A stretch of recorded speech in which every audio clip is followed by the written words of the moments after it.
저희 사도신경으로 신앙 고백하시겠습니다. 전능하사 천지를 만드신 하나님 아버지를 내가 믿사오며 그 외아들 우리 주 예수 그리스도를 믿사오니 이는 성령으로 잉태하사 동정녀 마리아에게 나시고 본디오 빌라도에게 고난을 받으사 십자가에 못 박혀 죽으시고 장사한 지 사흘 만에 죽은 자 가운데서 다시 살아나시며 하늘에 오르사 전능하신 하나님 우편에 앉아 계시다가 저리로서 산자와 죽은 자를 심판하러 오시리라. 성령을 믿사오며 거룩한 공회와 성도가 서로 교통하는 것과 죄를 사하여 주시는 것과 몸이 다시 사는 것과 영원히 사는 것을 믿사옵나이다. 아멘. 찬송가 310장입니다. 찬송가 310장 하나님의 은혜로 함께 찬양하도록 하겠습니다. 찬송가 310장입니다.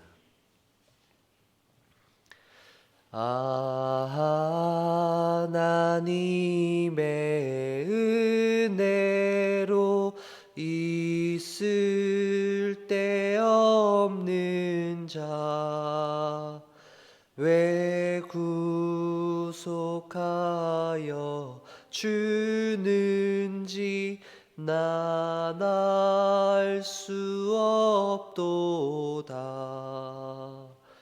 내가 믿고 또 의지함은 내 모든 형편 아시는 주님 늘 보호해 주실 것을 나는 확실히 아네. 왜 내게 굳센 믿음과 또 복음 주셔서 내 마음이 항상 편한지 난 알 수 없도다.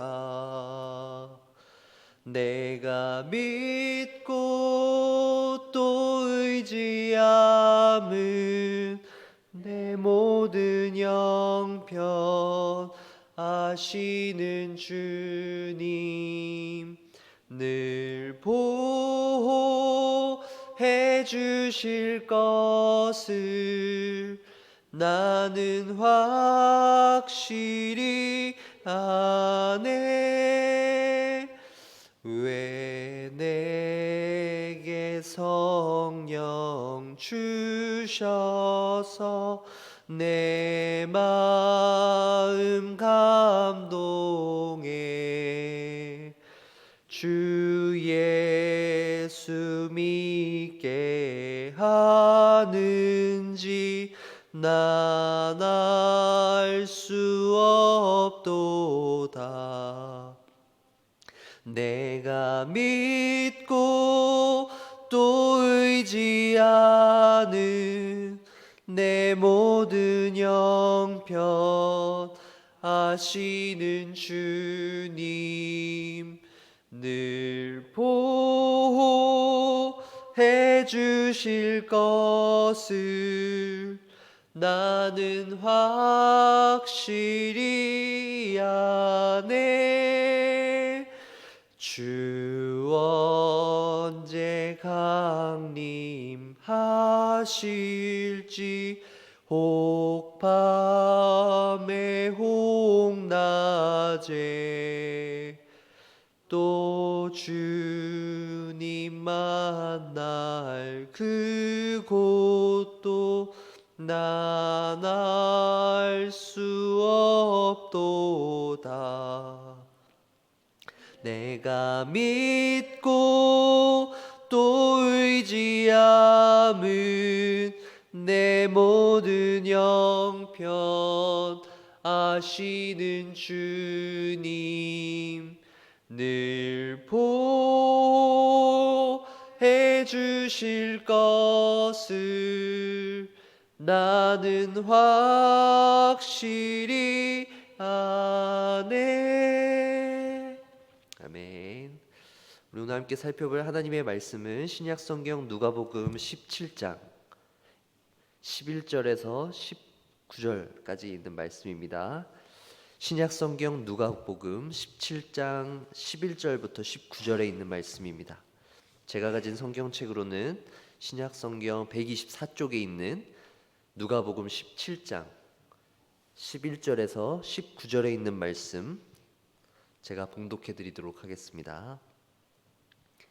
예수께서 예루살렘으로 가실 때에 사마리아와 갈릴리 사이로 지나가시다가 한 마을에 들어가시니 나병 환자 10명이 예수를 만나 멀리 서서 소리를 높여 이르되 예수 선생님이여 우리를 불쌍히 여기소서 하거늘 보시고 이르시되 가서 제사장들에게 너희 몸을 보이라 하셨더니 그들이 가다가 깨끗함을 받은지라. 그 중에 한 사람이 자기가 나은 것을 보고 큰 소리로 하나님께 영광을 돌리며 돌아와 예수의 발 아래 엎드려 감사하니 그는 사마리아의 사람이라. 예수께서 대답하여 이르시되 10사람이 다 깨끗함을 받지 아니하였느냐? 그 9은 어디 있느냐? 이 이방인 외에는 하나님께 영광을 돌리러 돌아온 자가 없느냐 하시고 그에게 이르시되 일어나 가라 내 믿음이 너를 구원하였느니라 하시더라. 아멘. 오늘 우리가 살펴본 누가복음 17장에 있는 이 본문에서 예수님께서 10명의 문둥병자를 고치는 내용을 저희가 살펴보았습니다. 이 17장에서 요 본문, 지금 저희가 읽은 이 본문만 딱 읽어서 묵상을 한다 그러면 10명의 문둥병자들 중에서 고침을 다 받았지만 감사한 사람 딱 한 사람, 다시 하나님께 와서 감사한 사람 한 명을 예수님께서 칭찬하시고 그의 믿음을 이렇게 격려하신 것이 오늘 우리가 읽은 그 본문의 내용입니다. 한 명만 감사했고 나머지 9명은 감사하지 않았다라고 하는 그런 본문에 대한 내용인데, 사실 17장 전체를 한번 보시면 17장에서 예수님께서는 제자들에게 말씀하고 계세요. 17장 앞에 보시면 17장 1절에 예수께서 제자들에게 이르시되, 제자들에게 어떤 말씀을 하고 계시는 건데 단순히 너희들이 감사가 부족하구나라고 말씀하는 것이 아니라 17장 전체를 보면 먼저 제자들에게 너희들이 용서하는 문제, 너희에게 죄를 지은 사람이 있거든 그들을 용서하라. 형제들 중에서 죄를 범한 사람들이 있다면 그들을 용서하라 라고 말씀하고 계시고, 그래서 17장 5절에 보시면 우리에게 믿음을 더하소서 제자들이 이야기하죠. 그래서 그들이 믿음이 더하게 해달라고 요구하는 것에 대해서 예수님께서 답해 주시는 것입니다. 그래서 용서의 문제, 그리고 그 이후에 어떤 무익한 종의 비유, 그리고 오늘 우리가 살펴본 이 10 문둥병자의 이야기를 통하여서 예수님께서는 제자들에게 너희들이 믿음으로 살아가는 삶, 어떻게 하면 너희가 예수님의 제자로서 믿음을 가지고 살아갈 수 있느냐라는 것에 대해서 답해주고 계신 것입니다. 우리가 이 세상을 살아가면서 믿음을 가지고 살아나간다는 것, 우리가 어떻게 하면 우리가 가지고 있는 이 믿음을 가지고 온전히 살아갈 수 있느냐에 대해서 고민하면서 살아갑니다. 그래서 우리에게 이런 고민이 만약에 없다라고 하면 사실 온전한 그리스도인이 아닐 것입니다. 우리가 가지고 있는 가장 큰 고민, 내가 가지고 있는 그 믿음을 어떻게 하면 이 세상 가운데 드러내면서 살 것인가, 그것인데요. 예수님께서 바로 그 문제에 대해서 오늘 이 누가복음을 통해서 우리에게 얘기해주고 계십니다. 우리가 믿음을 가지고 살아갈 때 머리로 이해하는 것, 그것을 실제로 살아내는 것의 차이를 느끼며 현실 속에서 우리가 살아갈 때 어떻게 우리가 살아가는 것이 온전한 삶인가를 살펴볼 수 있도록 예수님께서는 말씀하십니다. 오늘 이 문둥병자의 내용은 잘 여러분들이 주일학교 때도 들어보셨을 것이고 신앙생활을 하시면 종종 듣게 되는 것이죠. 문둥병자 10명이 있었습니다. 사실 예수님께서 예루살렘으로 향하여 가실 때 그 중간에 있었던 일이죠. 사마리아와 갈릴리라고 하는 그 지역으로 지나가시다가 어떤 마을에 들어가셨더니 나병 환자 10명이 예수님을 만나게 되었습니다. 그래서 그 사람들이 어떻게 하나요? 소리를 높여 이르되 예수 선생님이여 우리를 불쌍히 여기소서라고 이야기합니다. 그랬더니 예수님께서 가서 제사장들에게 너희 몸을 보이라라고 말씀하십니다. 사실 예수님께서는 누가복음 5장에 이미 문둥병자, 나병 환자들을 치유하신 것이 있는데 그들에게는 가서 손을 얹고 기도해 주시는 모습을 볼 수 있어요. 하지만 오늘 누가복음 17장에 있는 나병 환자들에게는 손을 얹고 기도해 주시기보다는 가서 제사장들에게 너희 몸을 보이라라고 하셨습니다. 병을 고치는 데 있어서 뭐 어떤 한 가지 방식으로 고치시는 것이 아니죠. 꼭 손을 얹고 기도해야만 병이 낫는 것 아니라는 것입니다. 중요한 것은 예수 그리스도께서 그것을 고치신다라는 것입니다. 그 모든 능력은 예수 그리스도로부터 모든 것이 나온다라는 것입니다. 그래서 예수님께서 그 병을 고쳐주시며 그들에게 하나님의 능력을 선포하시는 것이죠. 하나님의 아들로서 예수 그리스도의 능력을 그들에게 나타내 보여주시는 것입니다. 그래서 그 10명이 제사장들에게로 가는 길에 어떻게 되나요? 깨끗함을 받게 됩니다. 그래서 그 중에 한 사람만이 예수님께 나와서 하나님께 영광을 돌리고 하나님께 감사하였다라는 것이 오늘 본문의 내용입니다. 여기까지는 다 아시지만 중요한 것, 이 10명 중에 한 명이 감사했다라는 것도 중요하지만 그 한 사람이 어떤 사람이었냐가 더욱 중요한데요. 16절에 있는 말씀 보세요. 예수의 발 아래 엎드려 감사하니 그는 사마리아 사람이라. 10명 중에 감사한 그 한 사람, 그 한 명도 대단한데 그가 누구라고요? 사마리아 사람입니다.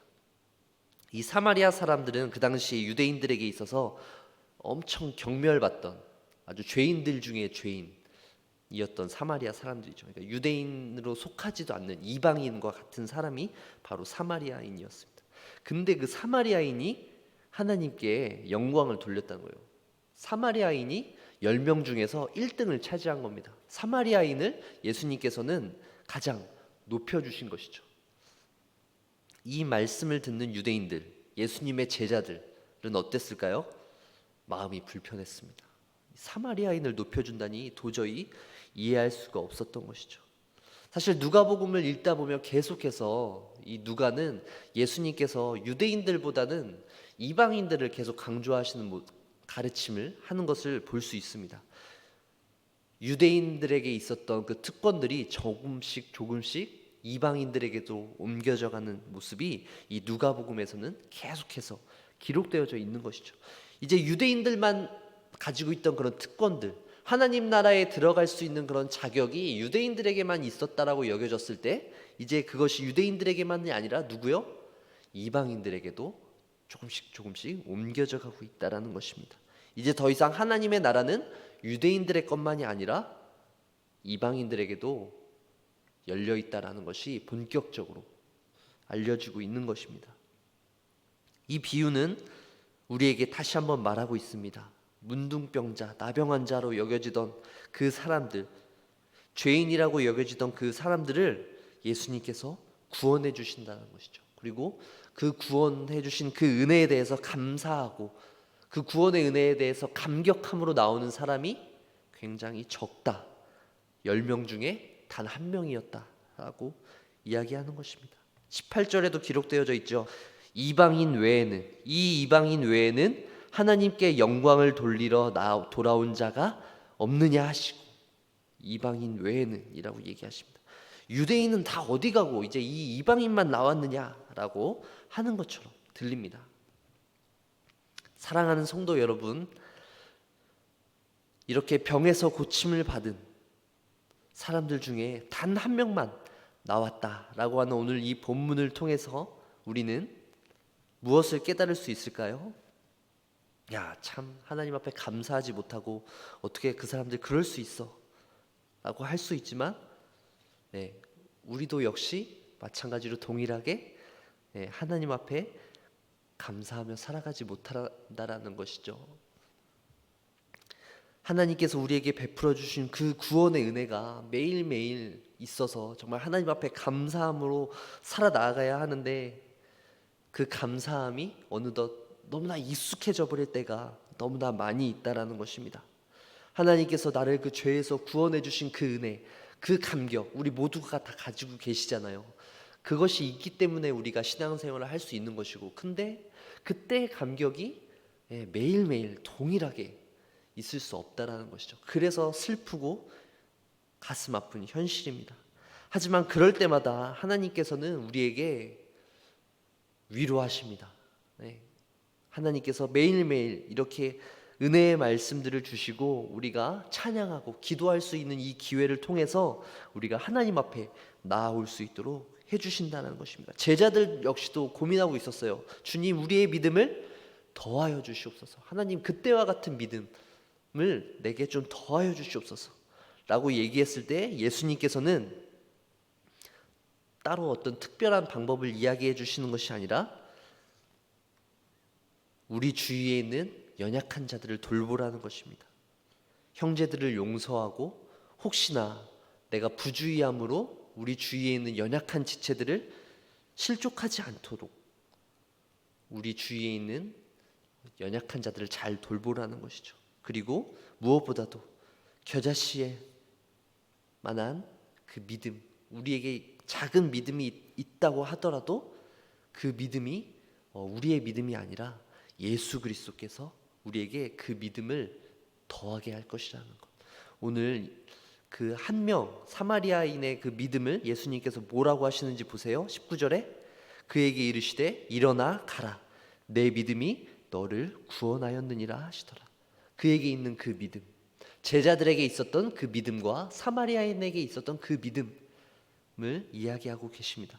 예수님께서는 내 믿음이 너를 구원하였느니라 라고 이미 누가복음에서 그 전에도 말씀하세요. 누가복음 8장 48절에 12의 혈루증을 앓는 여인에게도 내 믿음이 너를 구원하였느니라. 그리고 누가복음 18장 42절에 여리고에 있었던 소경, 앞을 보지 못하는 바디메오에게도 내 믿음이 너를 구원하였느니라. 그리고 오늘 이 자리에 모인 우리 한 사람 한 사람에게도 예수님께서는 말씀하고 계십니다. 내 믿음이 너를 구원하였느니라. 여러분들 가운데 있는 그 믿음이 여러분들을 구원하였습니다. 이것은 어떤 우리의 힘으로 우리가 구원을 성취하였다 라고 들려지는데 그것이 아닙니다. 우리가 가지고 있는 그 작은 믿음, 우리가 예수님을 향하여 가지고 있는 그 작은 믿음, 그 믿음이 있을 때 예수님께서 우리를 구원으로 인도하신다는 사실입니다. 예수님께서 우리에게 구원을 선포하신다는 사실입니다. 예수님께서 내 믿음이 너를 구원하였느니라 라고 얘기하신 그 대상들을 보세요. 여인들입니다. 연약한 여인입니다. 그리고 앞을 보지 못하는 소경입니다. 그리고 나병 환자들입니다. 연약한 사람들에게 예수님께서 그런 말씀들을 하셨습니다. 당시 유대인들 자신들의 믿음이 대단하다고 여겨졌던 그 사람들에게 말씀하신 것이 아니라 사회적으로 연약한 자들, 약자들에게 예수님께서는 너에게 있는 그 믿음이 너를 구원하였다, 그들의 믿음을 칭찬하고 있는 것을 볼 수 있습니다. 예수님께서 이 땅 가운데 오셔서 하신 사역, 그것이 무엇입니까? 바로 하나님 나라가 이 땅 가운데 임하였다라는 것입니다. 단순히 병을 고치는 것, 그들의 눈을 뜨게 하는 것, 걷지 못하는 자들을 걷게 하는 것, 그것에서 끝나는 것이 아닙니다. 예수님께서는 그들의 영혼을 고치시고 그들의 믿음이 구원을 받을 수 있도록 해주시는 것입니다. 하나님의 나라는 단순히 우리가 육체적인 질병, 육체적인 어떤 불편함에서 해방을 얻는 것에서 그치는 것이 아니라 그들의 영혼이 주님 앞에서 다시금 새롭게 태어나는 것입니다. 하나님의 나라가 바로 그것입니다.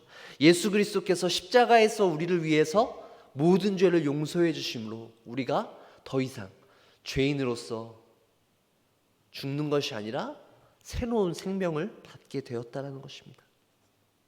누가복음 4장 18절에 예수님께서 이렇게 말씀하시죠. 주의 성령이 내게 임하였으니 이는 가난한 자에게 복음을 전하게 하시려고 내게 기름을 부으시고 나를 보내사 포로된 자에게 자유를, 눈먼 자에게 다시 보게 함을 전파하며 눌린 자에게 자유롭게 하고 주의 은혜의 해를 전파하게 하려 하심이라 하였더라. 예수님께서 행하실 일, 그것이 바로 그런 일들이라는 것입니다. 우리가 그것을 잊어서는 안 됩니다. 사랑하는 성도 여러분, 예수님께서 우리를 구원해 주신 그 은혜에 감격하며 살아가십니까? 하지만 그 감격이 매일매일 줄어드는 것 같다. 감사보다는 원망과 불평하는 마음이 더 커지는 것 같다. 그로 인해서 여러분들의 마음이 상실되어지고 혹시나 상처받고 계십니까? 그것은 여러분뿐만이 아닙니다. 모든 세대의 성도들이 다 겪었던 고민들입니다. 내 믿음이 너무나 작은 것 아닐까? 내 믿음에 문제 있는 것 아닐까? 내 믿음은 가짜가 아닐까? 이렇게 의심되는 그 순간일 때마다 여러분 낭망하지 마십시오. 포기하지 마십시오. 여러분들 가운데 있는 그 연약한 믿음이, 작은 믿음을 예수님께서는 칭찬하고 계십니다. 여러분들의 믿음을 긍휼히 여기고 계십니다. 그리고 예수님께서 친히 여러분들을 도우시며 여러분들 가운데 함께 하시며 여러분들의 그 연약한 믿음이 하나님 앞에 온전한 믿음이 되어질 수 있도록 주님께서 도우실 것입니다. 오늘 하루 가운데 살아가시면서 여러분들이 예수님께 여러분들의 그 도우심을 간구하며 여러분들과 함께 해주실 그 하나님의 은혜를 간절히 구하며 나아가는 저와 여러분들 되어주시길 간절히 소망합니다. 기도하겠습니다.